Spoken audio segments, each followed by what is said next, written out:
মুহাম্মাদ মদিনাতে শুয়ে নবী মোদের দরুদ শুনতে পান কেমনে যাব মদিনাতে সে পথ মোদের করে দেন আল্লাহুম্মা সাল্লি আলা সাইয়্যিদিনা মাওলানা মুহাম্মাদ ওয়া আলা আলি সাইয়্যিদিনা মাওলানা মুহাম্মাদ। আলহামদুলিল্লাহ, আল্লাহ জাল্লা শানুহুর দরবারে অসংখ্য অগণিত অজস্র শুকরিয়া জ্ঞাপন করছি যে মহান আল্লাহ সুবহানাহু ওয়া তাআলা পবিত্র জুমার দিন আপনাকে এবং আমাকে জুমার ঘরে আসার এবং বসার শক্তি সমর্থ দান করেছে। সেজন্য আল্লাহ সুবহানাহু ওয়া তাআলার নিকট কালিমাতুশ শুকর আদায় করছি আলহামদুলিল্লাহ। আলহামদুলিল্লাহ। হাজিরিন, নবী দুজাহান সাল্লাল্লাহু আলাইহি ওয়াসাল্লামের জন্ম মাস। গত জুমায় আমি ধারাবাহিকভাবে আলোচনা করছিলাম। আজকে রাসূলুল্লাহ এই পৃথিবীতে আগমনের বিষয়ে কিছু আলোকপাত করতে চাই। আমরা পৃথিবীতে সবাই কিন্তু কম বেশ চলাচলি করি না? অনেকে আওয়ামী লীগ করি, অনেকে বিএনপি করি, অনেকে জামাত, আরো কত দল উপদল আছে। এই যে আপনারা আমরা দলাদলি করি, আমাদের একটা নেতা থাকে, আমরা যদি আমাদের নেতা সম্পর্কে না জানি তাহলে দুই দল করার কোনো মানে আছে না। আপনি জিয়াউর রহমানের আদর্শের সৈনিক, কিন্তু জিয়াউর রহমান সম্পর্কে কিছুই জানেন না। আপনি বঙ্গবন্ধুর আদর্শ সৈনিক, কিছুই জানেন না। আপনি চাচা এরশাদের আদর্শের সৈনিক, কিছুই জানেন না। আপনি একটা ফেক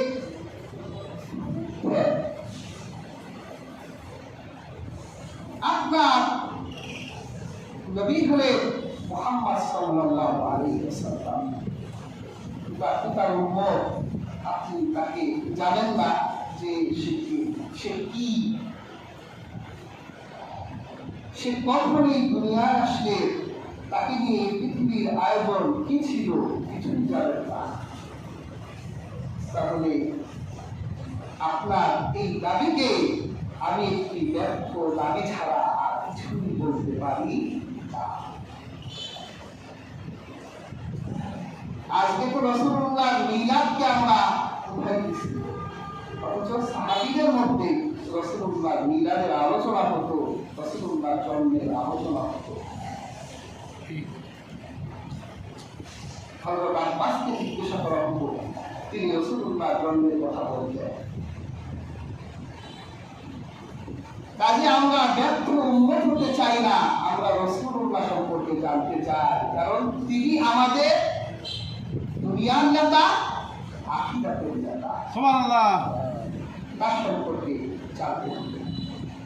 পৃথিবীর এমন কোন গ্রন্থ নেই যে গ্রন্থে রাসূলুল্লাহ সম্পর্কে বিবৃত হয়নি। পৃথিবীর এমন কোন রাসূল নেই যেই রাসূলের কাছে রাসূলুল্লাহর পরিচয় যায়নি, যে রাসূল রাসূল কারীম সাল্লাল্লাহু আলাইহি ওয়াসাল্লাম সম্পর্কে তার উম্মতকে অবগত করেননি, এরকম কোনো রাসূল ছিল না। আমাদের রাসূল নিজের পরিচয় আমাদের সামনে তুলে ধরতেন। এক হাদিসে এসেছে রাসূলুল্লাহ বলেছেন, আমি দুই জবিদের পুত্র, মানে আমার দুইজন পিতা আছে যাদের দুইজনকে জবাই করার নির্দেশ দেওয়া হয়েছিল। একজন হযরত ইসমাঈল, ইব্রাহিমের ছেলে। ইব্রাহিমের এক সন্তান ছিলেন ইসহাক। আল্লাহ কোরআনে বলেছেন, ফাবাশশারনাহু বিইসহাকা নাবিয়্যাম মিনাস সালিহিন। ফাবাশশারনাহু বিইসহাকা নাবিয়্যাম মিনাস সালিহিন। আমি তাকে একটি সৎকর্মশীল ইসহাক সন্তানের সুসংবাদ দিলাম। সুবহানাল্লাহ।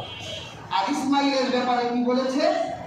ফাবাশশারনাহু বিগুলামিন হালিম। আমি তাকে একটি ধৈর্যশীল সন্তানের সুসংবাদ দিলাম। সুবহানাল্লাহ। পেয়ার হাজিরিন, ইব্রাহিম যখন ইসমাইলকে নিয়ে পাহাড়ের মরুভূমির পথ দিয়ে হাঁটি হাঁটি পা পা ধরে চলছে, ইব্রাহিম আলাইহিস সালাম সুযোগ পেয়ে তার সন্তানকে বললেন, ইন্নী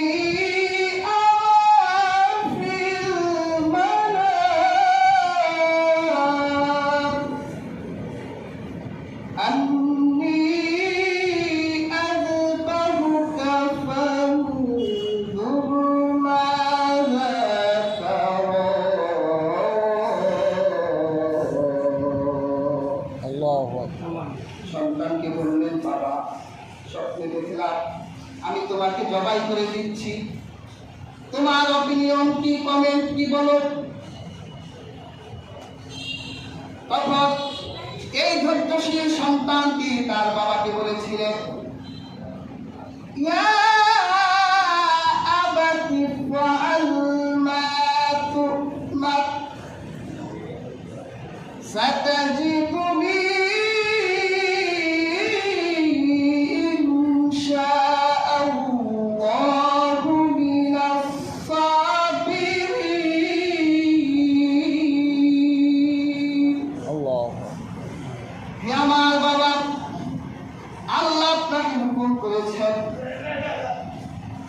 আর আপনি তাই পালন করবেন, আমাকে ধৈর্যশীলদের অন্তর্ভুক্ত পাবেন।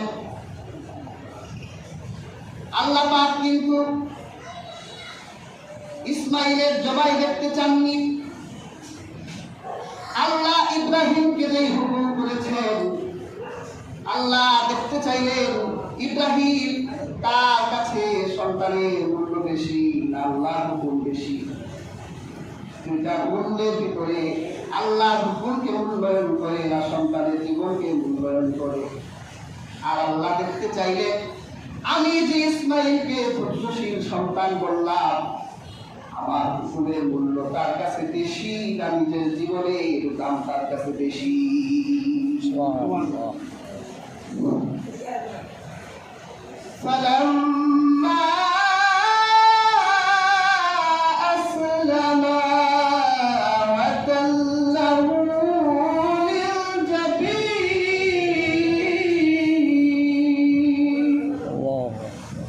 পিতা পুত্র দুজনে আল্লাহ হুকুমের সামনে আনুগত্য করলো, জবাইয়ের জন্য প্রস্তুত হয়ে গেল।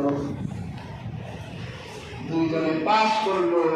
হযরত মুহাম্মদ সাল্লাল্লাহু আলাইহি ওয়াসাল্লাম বলেন, আমার সেই একজন পিতা হলেন হযরত ইসমাঈল। আরেকজন আল্লাহর হাবিবের জন্মদাতা পিতা আব্দুল্লাহ। ওনাকেও জবাই করার নির্দেশ ছিল। আল বিদায়া ওয়ান নিহায়া এসেছে। আল্লাহর হাবিবের দাদা ছিলেন আব্দুল মুত্তালিব, আরবের নেতা মানুষ, চেহারায় তার নেতা, তিনি যে নেতা চেহারায় বোঝা যায় নেতা, হাঁটলে বোঝা যায় নেতা, কথা বললে বোঝা যায় নেতা। আজকে এই সমাজে কত নেতা দেখতে পাই, চেহারায় নেতা মনে হয় না, কথায় নেতা মনে হয় না। দিনের বেলা ছটফট করে আর রাতের বেলা গাঞ্জার আসরে ঘুমাসে। দিনের চরিত্র এক আর রাতে আরেক চরিত্র। আব্দুল মুত্তালিব ঘুমিয়ে আছেন, স্বপ্নে দেখতে পেলেন অদৃশ্য এক আওয়াজ তাকে বলল, আব্দুল মুত্তালিব তাইয়েব খনন করো। তিনি বললেন, তাইয়েব কি? জবাব এলো না, স্বপ্ন ভেঙে গেল। তৃতীয় রাত ঘুমালেন, স্বপ্নে দেখলেন বাররা খনন করো। বাররা কি? জবাব এলো না। তৃতীয় রাতে মাজনুন খনন করো। মাজনুন কি? জবাব এলো না। চতুর্থ রাতে স্বপ্নে তিনি দেখতে পেলেন অদৃশ্য আওয়াজ তাকে বলছে, জমজম খনন করো। তখন আব্দুল মুত্তালিব বলল, জমজম কি? জমজম হলো এমন এক পানির পরিস্রবণ যা কখনো শুকাবে না, হাজিদের তৃপ্ত করবে। আর তুমি যদি সেটা সার্চ করো, যদি তুমি সেটা পুজো, তাহলে গোবর এবং রক্তে আচ্ছাদিত এক জায়গায়, যেখানে উই পোকা এবং যেখানে পিঁপড়া বাসা বেঁধেছে। আব্দুল মুত্তালিব বলল, সন্তান হারিসকে নিয়ে, তখন তার একটি সন্তান হারিস তার কোথায় নিয়ে রওনা হয়ে গেল। তিনি দেখতে পেলেন গোবর মিশ্রিত রক্ত, ওই পোকা আর পিপিলিকা বাসা বেঁধেছে। সন্তানকে নিয়ে যখন সেই জমজম খোঁজার কাজে লাগলো, তখনই কুরাইশরা দেখতে পেল বাচ্চাটা কি যেন করছে।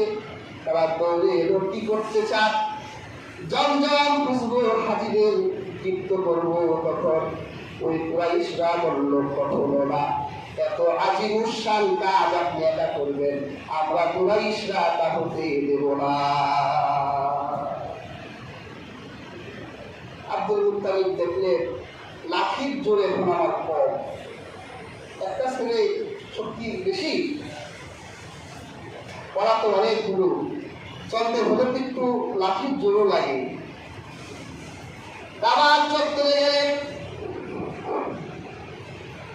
কাবার মালিক আল্লাহকে ডেকে বললেন, হে আল্লাহ, আপনি যদি আমাকে 10টা ছেলে দান করেন, একটা আপনার।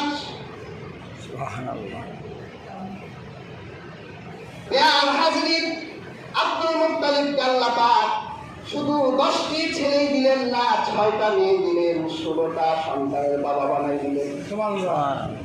এবার আব্দুল মুত্তালিব দেখলো লাঠির জোর আছে, 10টা ছেলে যদি 10টা লাঠি নিয়ে ওই জমজমের চারদিকে দাঁড়িয়ে যায়, কুরাইশদের কোনো বাপের বেটা নাই যে আব্দুল মুত্তালিবের সামনে দাঁড়াবে। 10 ছেলেদের বলল, আর একেবারে 10টারে নিয়ে আব্দুল মুত্তালিব জমজম খনন করে তাকে তৈরি বাররা মাসকুর জমজম তিনি বের করে দিলেন। নেতা মানুষ, এক জবানের লোক, সন্তানগুলোকে দান করালেন, বাবা আজ থেকে অনেক বছর আগে আমি কাবার আল্লাহর সামনে দাঁড়িয়ে মান্যত করেছিলাম, যদি তিনি আমাকে 10টা ছেলে দান করে একটা জবাই দিব। হারিস বলল, বাবা আপনি যা মান্যত করেছেন তা পালন করে। আব্বাস বলল, বাবা রাজি আছি। আবু তালেব বলল, বাবা রাজি আছি। সবাই রাজি, সন্তানগুলোকে নিয়ে মক্কার ভিতরে ভগবান মূর্তির সামনে দাঁড়িয়ে লটারি ধরলেন। লটারিতে তার সবচেয়ে প্রিয় টুকরা আব্দুল্লাহর নাম উঠে গেল। আর হাজিরিন, ইতিহাসের কিতাব সাক্ষী, আব্দুল মুত্তালিব এই 10টা সন্তানের ভিতরে আব্দুল্লাহকে সবচেয়ে বেশি ভালোবাসতেন। তাকে ভালোবাসতে হবে কারণ তার ভিতরে নূরে মুহাম্মাদি আছে। সন্তানের হাত ধরে এক মুহূর্ত দেরি করলেন না, টানতে টানতে ইসাক নাদেলা মূর্তির মাঝখানে নিয়ে গেলেন। ওখানে বলি দেওয়া হয়। আব্দুল মুত্তালিবের ছেলে আব্বাস বলেন, আমার ছোট ভাইকে এইভাবে টেনে নিয়ে যেতে দেখে আমার মনে বড় দয়া হলো। আমি গিয়ে বাবার হাতটা ধরলাম। আব্দুল মুত্তালিব এত জোরে এক চপেটাঘাত আমার গালের ভিতরে করলো, তার 5টা আঙুল আমার গালের ভিতরে বসে গেল। মানব তুলনে কত বদ্ধ প্রতিজ্ঞ! কুরাইশরা একটু দূরে ছিল, দৌড়ে আসছে, আপনি করেনটা কি? বললো এটারে জবাই দিব। কেন? এটা মান্য ছিল কাবার প্রভুর সামনে, এটারে জবাই দিব। কুরাইশরা বলল না, আপনার ছেলে আব্দুল্লাহর চেহারার দিকে তাকালে আমাদের ক্লান্তি দূর হয়ে যায়, আমাদের ক্ষুধার যাতনা দূর হয়ে যায়। যদি আপনি মানুষ মারার এই রুসুম রেওয়াজ কায়দা কানুন চালু করে ফেলেন, তাহলে এই আরবের বুকে মানুষ বলি দিতে দিতে আরবের বুকে তো মানুষের অস্তিত্বই থাকবে না। এর যে আপনি মদিনার হেজাজ এলাকায় এক জ্যোতিষী নারী আছে, তিনি তাওরাত ইনজিলের বিজ্ঞ আলেমা, তার কাছে যান। আব্দুল মুত্তালিব আব্দুল্লাহকে নিয়ে সেই হেজাজের জ্যোতিষী নারীর কাছে গেলেন। জ্যোতিষী নারী বললেন, আব্দুল মুত্তালিব, তোমাদের মধ্যে মানুষের মৃত্যুফল কত? একজন মানুষ যদি হত্যা করে ফেলে তার জীবনের মূল্য কত? আব্দুল মুত্তালিব বলল, 10টা উট।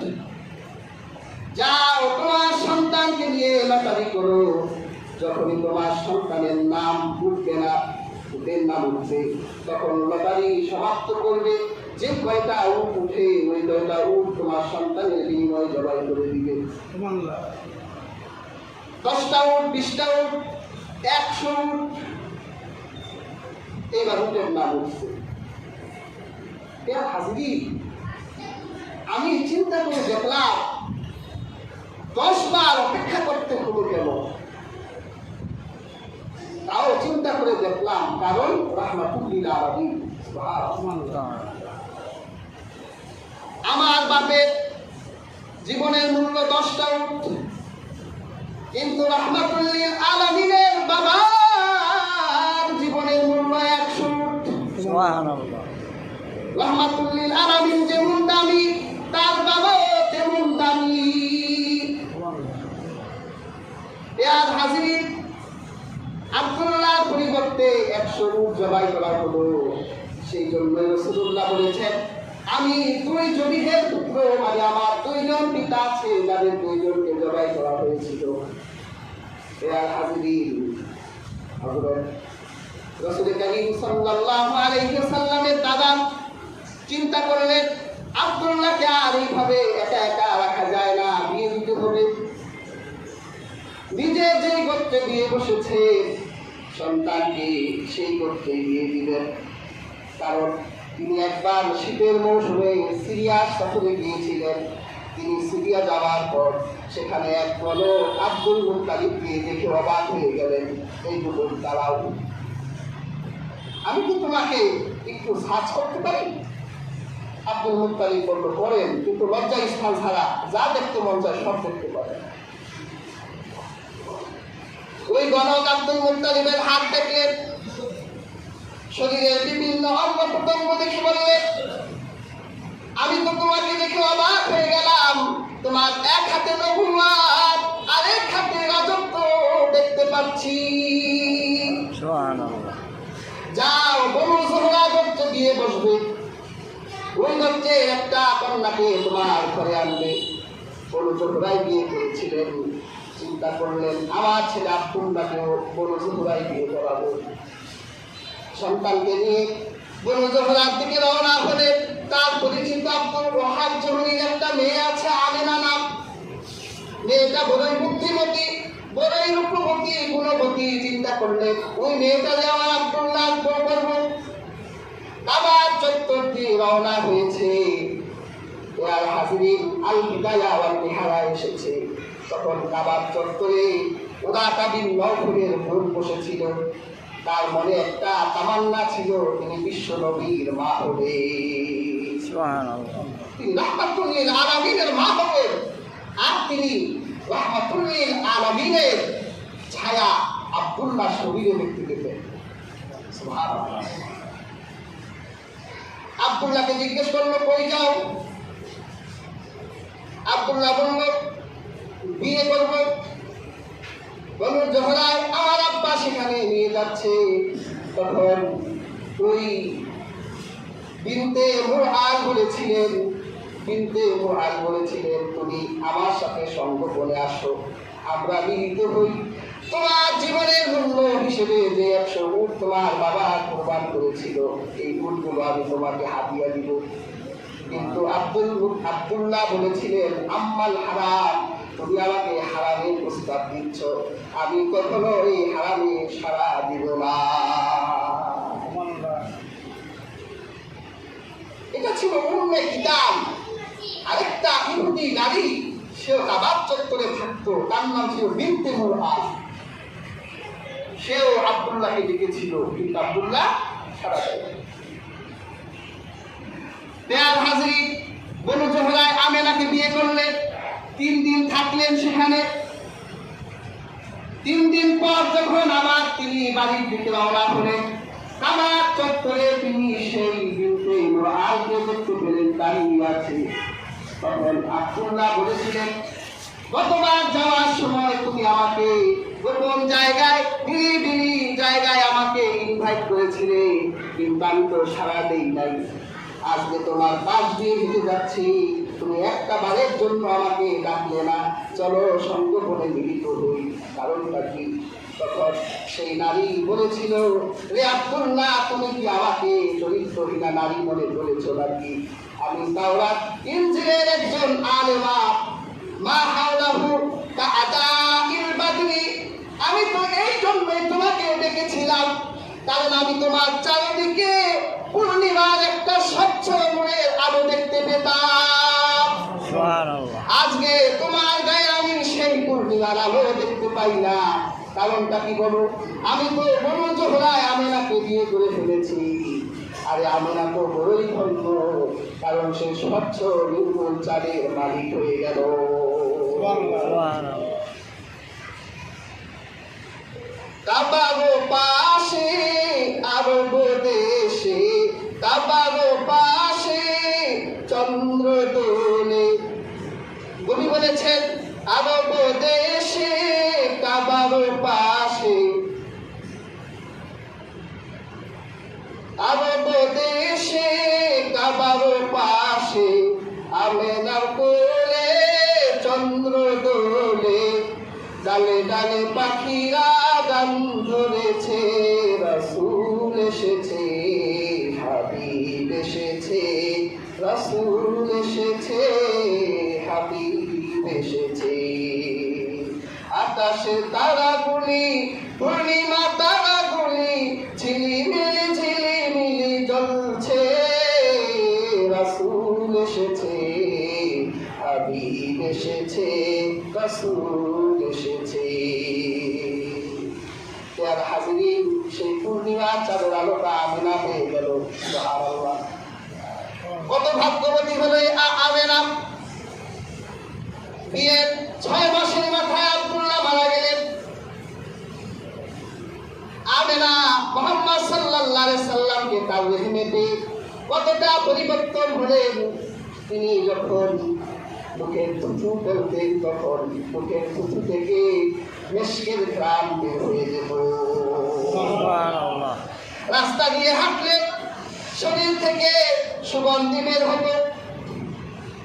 আরবের মানুষের আব্দুল্লাহর কাছে, আব্দুল মুত্তালিবের কাছে বিচার দিল, আমাদের সমাজে বিধবা নারীরা সাজুকাজু করতে পারে না, সুগন্ধি ব্যবহার করতে পারে না, কিন্তু আব্দুল মুত্তালিব তোমার সন্তানহীনা পুত্রবধূ, সে এমন সুগন্ধি শরীরে মাখে, আমরা এই আরবের বুকে এত দামি সুগন্ধি কখনো লাগাইতে পারি না। আর এইরকম সুগন্ধি আমরা কোনোদিন অনুভব করি নাই। তোমার পুত্রবধূকে বলে দিবে সে যেন এত সুন্দর সুগন্ধি না মাখে, কারণ বিধবা নারী সে সুগন্ধি ব্যবহার করতে পারে না, সে সাজুগুজু করতে পারে না। আব্দুল মুত্তালিব বললেন, এরপর এক রাতে আমি আমেনাকে আমার ঘরে ডাকলাম, তারপর বললাম, মা তোমার স্বামী তো ইন্তেকাল করেছে, হ্যাঁ, তাহলে তুমি কেন আতর মাখো, সুগন্ধি লাগাও? তখন আমেনা বলল, বাবা আমার সুগন্ধি কে কিনে দিবেন?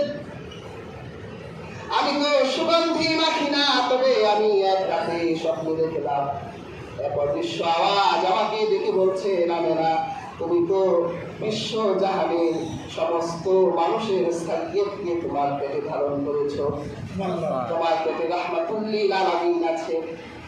আমি আমার মনে হয় এই সন্তানের কারণে আমার শরীর থেকে সুগন্ধি বের হয়। সুবহানাল্লাহ। শুধু তাই নয় বাবা, আমি যখন রাস্তা দিয়ে হেঁটে যাই আমি দেখি আকাশের গাছগুলো আমার দিকে ঝুঁকে পড়ে আর সালাম দেয়। আসলে আমেনাকে সালাম দেয় না, অন্য কাউকে, রাহমাতুল লিল আলামিনকে সালাম দেয়। বাবা শুধু তাই নয়, আমি যখন পানি আনার জন্য কুয়ার সামনে যাই, এতদিন সেই কুয়ার ভিতরে বালতি ফেলে আমাকে পানি কষ্ট করে উঠাতে হতো, কিন্তু এখন আমি যদি কুয়ার সামনে গিয়ে দাঁড়াই, কুয়ার পানিগুলো আমার চেহারা দেখলে ঘুরে ঘুরে আমার হাতের সামনে চলে আসে, আমার বালতি ফেলতে হয় না। আমি শুধু কুয়ার সামনে আমার বালতি পড়লে আমার বালতির ভিতরে এমনি পানি এসে যায়। সুবহানাল্লাহ। আমার বান্ধবীরা বলে, তুমি এখন যেও না আমেনা, তুমি চলে গেলে কুয়ার পানিগুলো নিচে নেমে যায়, তুমি দাঁড়িয়ে থাকো। প্যার হাজরিন, আমেনা এত আজিমুস শান মর্যাদা পেয়েছে একমাত্র রাহমাতুল লিল আলামিনের কারণে। প্যার হাজরিন, বারোই রবিউল আউয়াল ঐতিহাসিকদের মতে সবচেয়ে জনপ্রিয় হয় 12 রবিউল আউয়াল সোমবার সুবহে সাদিকের সময়। আব্দুল্লাহ সুবহে সাদিকের কিছুক্ষণ আগে উঠে গেছে। আমেনা বলেন, আমি তখন ঘরে ঘুমিয়ে আছি, আমি আজব আজব স্বপ্ন দেখতে লাগলাম। আমার ঘরে আমার দাসী ছিল, তখন আজিব আজিব স্বপ্ন দেখতে লাগলাম। আমি স্বপ্নে দেখলাম খেজুর গাছের মতো লম্বা লম্বা কয়েকজন নারী আমার ঘরে। আমার কাছে মনে হলো আব্দে মানাফের কন্যারা আমার ঘরে ঢুকেছে। আমি দেখতে পেলাম আমার শরীর থেকে একটা নূর বের হলো, সেই নূরের আলো সিরিয়ার রাজপ্রাসাদকে আলোকিত করে দিল। সুবহানাল্লাহ। আমি দেখলাম সেই সিরিয়ার উটগুলোর ঘোড়াগুলোর তাদের এই গণ্ড দেশ পর্যন্ত আমি দেখতে পেলাম। আর আমার শরীর থেকে এই নূরটা যখন বের হলো, ইয়ার হাজিরিন, এই নূর হলো নূরে মুহাম্মাদি। জিসমানি ভাবে আল্লাহর হাবিব আমেনার শরীর থেকে সিজদারত অবস্থায় সুবহে সাদিকের সময় আমার আল্লাহর পুরো কায়নাতের সমস্ত সৃষ্টিকে ধন্য করে দুনিয়ায় চলে আসে। সুবহানাল্লাহ।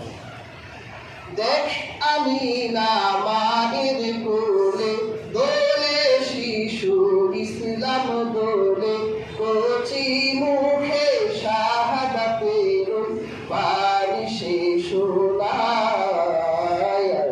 রে সাগর আকাশ বাতাস দেখবি যদি আয়, রে সাগর আকাশ বাতাস দেখবি যদি আয়। আমার আল্লাহ পুরো কায়নাতকে ধন্য করে, আমার আল্লাহ সৃষ্টিকে পূর্ণ করে 12 রবিউল আউয়াল সোমবার সুবহে সাদিকের সময় রাহমাতুল লিল আলামিন দুনিয়ায় এসেছিলেন। আমেনা দাসী দৌড়ে গেলেন আব্দুল মুত্তালিবের কাছে, তাড়াতাড়ি ঘরে আসুন, আপনার নাতি হয়েছে। আব্দুল মুত্তালিব ঘরে আসলেন, এসে দেখলেন পূর্ণিমা চাঁদের মতো সুন্দর এক নাতি। ইয়ার হাজরিন, আব্দুল মুত্তালিব জানতেন তার ওই নাতি যশ সম্পূর্ণ হবেন। ইয়ার হাজরিন, এই নাতিকে নিয়ে তিনি এক মুহূর্ত দেরি করলেন না, কাবার চত্বরের সামনে গিয়ে দাঁড়ালেন। তারপর কাবার প্রভুর সামনে বললেন, হে কাবার প্রভু, আমি জানতে পেরেছি এই বাচ্চাটি আপনার মহব্বতের শান শওকত পূর্ণ মর্যাদা পূর্ণ হবে। সকল অনিষ্ট থেকে আমি আপনার কাছে এই শিশুটির ব্যাপারে আশ্রয় চাই। ইয়ার হাজরিন, আব্দুল মুত্তালিব দোয়া করে রাসূলুল্লাহকে নিয়ে আসলেন। আরবের রসম রেওয়াজ অনুযায়ী সপ্তম দিনে আল্লাহর হাবিবের আকিকা করা হলো। আরবের সমস্ত মানুষকে কুরাইশ নেতাদেরকে ডাকা হলো বাড়িতে। সবাই এলো, জিজ্ঞাসা করলো, নাতির নাম কি রেখেছ? আব্দুল মুত্তালিব বলল, নাতির নাম রেখেছি মুহাম্মদ। আর আমরা বলতো আহমদ। কোরআনে আল্লাহ মুহাম্মদও বলেছে, আহমদও বলেছে।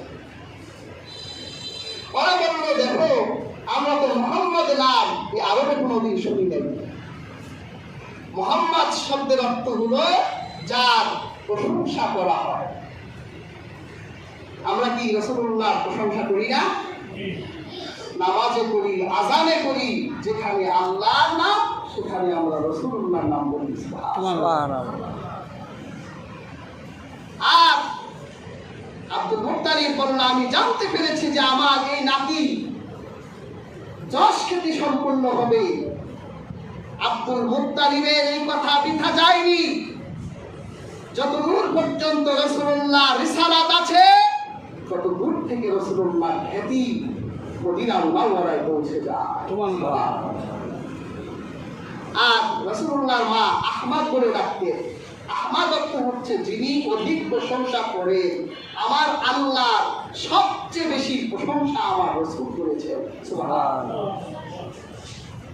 কুরাইশ নারীরা আব্দুল মুত্তালিবের কাছে এসে বললেন যে, আব্দুল মুত্তালিব, আমাদের আরবদের একটা রসম হলো কোন বাচ্চা জন্ম নিলে একটা ভোর, মানে একটা দিন আমরা তাকে ব্যাগের ভিতরে বন্দি রাখি। তা আপনার নাতিকে আমাদের হাতে তুলে দেন, আমরা আপনার নাতিকে আমাদের এই রসম রেওয়াজ কায়দা কানুন অনুযায়ী একটা ভোর তাকে ব্যাগের ভিতরে বন্দি করে রাখি। আব্দুল মুত্তালিব বলল, ঠিক আছে, যাও। রাসূলুল্লাহকে নিয়ে পাথরের ব্যাগের ভিতরে রেখে পাথর দিয়ে বন্দি করে রাখলো।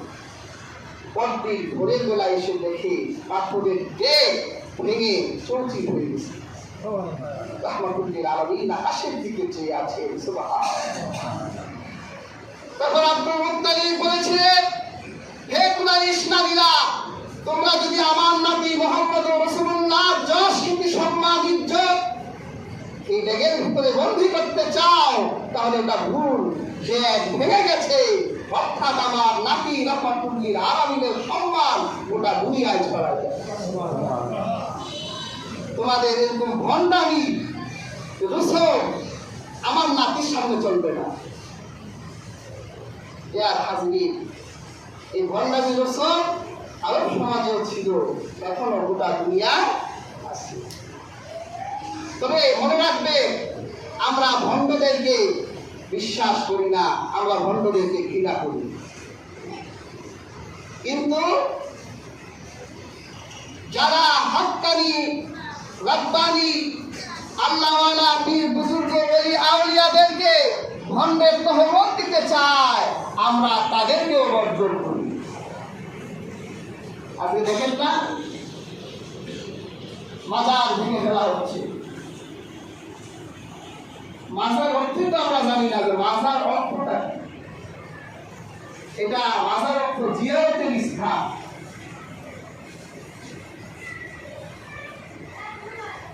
প্রত্যেকটি উম্মতের, প্রত্যেকটি জাতি, নেককার, মুত্তাকি, হাক্কানি, রব্বানি আলেমের কবরকে সংরক্ষণ করা, এটা ওই সমাজের মানুষের দায়িত্ব। ওখানে দাঁড়িয়ে কবর জিয়ারত করবে। কবর জিয়ারত এই উম্মার জন্য রাসূলুল্লাহ বৈধ করে গেছে। রাসূলুল্লাহ হাদিসে বলেছে, নাহা আউ জিয়ারাতিল কুবুর ফাজুরহা। রাসূলুল্লাহ বলেছেন, আমি তোমাদের জন্য কবর জিয়ারত নিষেধ করেছিলাম, এখন তোমাদের জন্য কবর জিয়ারত জায়েজ করে দিলাম। অনেকে মাজার ভেঙে ফেলে, মাজার ভাঙবেন না, মাজার ভাঙা ভালো না, কিন্তু মাজারের নামে ভণ্ডের বাজারগুলো ভেঙে দিতে হবে। গামজার বাজার ভেঙে দিতে হবে, কারণ ওরা তো গামজা নামে খায় না, সিদ্ধি নামে খায়। সেখানে দেশরা গান বাজনা করে একজন হক্কানি রব্বানি আল্লাহ রবির মাজারকে প্রশ্নবিদ্ধ করতে চায়। এদেশের মাজার এদেশের ইতিহাস আর ঐতিহ্যের অংশ। যদি আপনি শাহজালালকে ভেঙে দেন, এদেশের ইতিহাস আর ঐতিহ্যকে আপনি ভেঙে দিলেন। যদি শাহপরানকে আপনি ভেঙে দেন, শাহ আমানত শাহ কারামতকে যদি আপনি ভেঙে দেন, তাহলে এদেশের ইতিহাস আর ঐতিহ্যকে আপনি ভেঙে দিলেন। আমরা মাজার ভাঙতে চাই না, মাজারের নামে ভণ্ডের বাজারগুলো ভেঙে দিতে চাই। একটা ভণ্ডের বাজারও থাকবে না, এখানে দাঁড়িয়ে কোরআনের তেলাওয়াত হবে, এর জিয়ারত হবে। এটাই হলো ইতিহাস আর ঐতিহ্যের সংরক্ষণ। কাজী হাজরিন, আমরা কিন্তু এই আল্লাহ ওলিদের নিয়ে অনেক ব্যবসা বাণিজ্য করছি। আমি একবার শাহপরানে গেলাম, শাহজালালে জিয়ারত করে শাহপরানে গেলাম। যাওয়ার পর ওরা একটু হুজুর দেখলে একটু সুলতানি গায়ে লাগে, তো আমাদেরকে বলছে যে লাল সুতা নিয়ে যান, ফিতা নিয়ে যান, দড়ি নিয়ে যান, মুড়ি পাথর নিয়ে যান। কেন নিব? আমি বললাম নিব কেন? বাবা কিন্তু খুব গরম। আমি বললাম দেখেন আমিও গরম, গরমে গরমে ডবল গরম, ক্লাসে ক্লাসে প্লাস, মাইনাসে মাইনাসে প্লাস। সমস্যা নাই, আমরাও গরম, বাবাও গরম, সমস্যা নাই। ঠান্ডা মানুষের জন্য গরম দরকার। হাজরিন, দেখলাম সেই শাহপরানের মাজার থেকে খণ্ডদেরকে বের করে দেওয়া হয়েছে। আমরা এটাই চাই, কিন্তু কোন একজন আল্লাহর ওলির মাজারে আঘাত দেওয়ার অর্থ আপনার ভাগ্যে আঘাত দিবে। এই ভণ্ডামি বিদেশে চলবে না। আব্দুল মুত্তালিবের সময় প্রশ্রয় পায় নাই, আমরাও প্রশ্রয় দিব না। ইয়ার হাজরিন, রাসূলুল্লাহ সাল্লাল্লাহু আলাইহি ওয়াসাল্লামের এই জন্মের মাসে আমরা রাসূল করিম সাল্লাল্লাহু আলাইহি ওয়াসাল্লাম সম্পর্কে নির্ভুলভাবে জানতে চাই যে আমাদের রাসূল কে ছিলেন, কেন ছিলেন, কি উদ্দেশ্যে তিনি পৃথিবীতে এসেছেন। আমরা মিলাদের বিরোধী না, সিরাতের বিরোধীও না। আমরা জানি যে মিলাদ যে রাসূলের, সিরাত ওই রাসূলের। মিলাদ হলো আলোচনার বিষয়, স্মরণের বিষয়, আর সিরাত হলো পালনের বিষয়। আমরা রাসূলুল্লাহর গোটা জিন্দেগিকে আমরা স্মরণ করতে চাই, পালন করতে চাই। হাজরিন, আমাদের আগামী সোমবার দিবাগত রাতে আমরা জানি যে রাসূলুল্লাহ সাল্লাল্লাহু আলাইহি ওয়াসাল্লাম এই পৃথিবীতে এসেছে। আমাদের ভাগ্য কত ভালো, আমাদের এই বছরে সোমবার করছে রাসূলুল্লাহ, তিনি সোমবারই দুনিয়া এসেছিলেন। আমরা প্রত্যেকেই আমাদের, বিশেষ করে আমাদের মসজিদে আমরা আনুষ্ঠানিকভাবেই রাসূলুল্লাহ সাল্লাল্লাহু আলাইহি ওয়াসাল্লামের জীবন আলোচনা করব। আল বিদায়া ওয়ান নিহায়া, তারিখ ইবনে হিশাম থেকে, মুহাম্মদ ইবনে ইসহাকের লেখা এরকম বিভিন্ন গ্রন্থ থেকে ইনশাআল্লাহ আমরা আলোচনা করব। আপনারা সবাই আসবেন, মিলাদের মাহফিলে আসবেন। মিলাদের মাহফিল হলো বরকতপূর্ণ মাহফিল। আমরা ইনশাআল্লাহ অনুষ্ঠান করব, সেখানে কিছু মেহমানদারির ব্যবস্থা আছে, আমরা আমাদের পক্ষ থেকে ইনশাআল্লাহ করব। যদি আপনারা কেউ শরীক হতে চান যে রাসূলুল্লাহ এই মিলাদে আমরাও শরীক হতে চাই মেহমানদারি হিসেবে, তাহলে ইনশাআল্লাহ আপনারা শরীক হতে পারবেন। এখনো যদি কেউ শরীক হতে চান, কিছু দিতে চান, ইনশাআল্লাহ দিতে পারেন আমাদের কাছে। আর শরীক হতে